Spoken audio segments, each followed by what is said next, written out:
త్వరలో international space స్టేషన్ని NASA కూల్చివేయబోతుంది. మన భూమికి లో ఎర్త్ ఆర్బిట్లో 400 కిలోమీటర్ల దూరంలో కొన్ని ప్రపంచ దేశాలన్నీ కలిసి ఈ ఇంటర్నేషనల్ స్పేస్ స్టేషన్ని నిర్మించుకున్నారు. ఈ స్టేషన్ యొక్క మెయిన్ పర్పస్ వచ్చేసి మైక్రోగ్రావిటీలో ఎక్స్పెరిమెంట్స్ కండక్ట్ చేయడం, అలాగే స్పేస్ ఎన్విరాన్మెంట్ని బాగా స్టడీ చేయడం. ఈ స్టేషన్ని ఒక్కొక్క పీస్ని లాంచ్ చేసి మొత్తం నిర్మించడానికి 13 సంవత్సరాలు పట్టింది. ఇది నిర్మించి 26 సంవత్సరాలు పూర్తయింది. ఇది గంటకి 27,000 కిలోమీటర్ల వేగంతో భూమి చుట్టూ తిరుగుతూ ఉంటుంది. ఇందులో నివసించే ఆస్ట్రోనాట్స్ ప్రతిరోజు 16 సన్ రైజ్లు 16 సన్సెట్లు చూస్తూ ఉంటారు. దీని కాస్ట్ ఎంతో తెలుసా? 83,000 కోట్ల రూపాయలు. మరి ఇంత శ్రమించి ఇంత ఖర్చు పెట్టిన స్పేస్ స్టేషన్ని ఎందుకు కూల్చివేస్తున్నారు? ఎందుకంటే ఈ స్పేస్ స్టేషన్ తయారు చేసే ముందే దీని లైఫ్ 15 సంవత్సరాలే అనుకున్నారు. కానీ అది అనుకున్న దానికంటే బెటర్గా పనిచేసింది.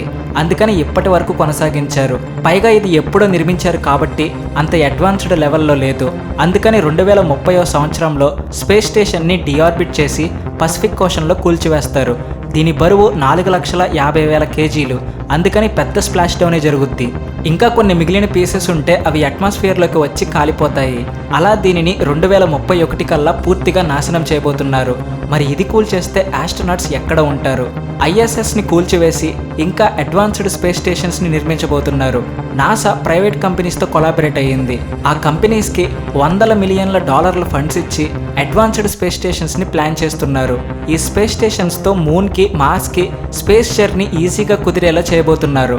అంతేకాదు కమర్షియల్ స్పేస్ టూరిజం కూడా స్టార్ట్ చేయబోతున్నారు. మరి మీలో ఎవరు టికెట్ కొని ఫస్ట్ స్పేస్లోకి వెళ్ళి ఏం చేస్తారో ఫన్నీగా కామెంట్ చేయండి. Like and subscribe.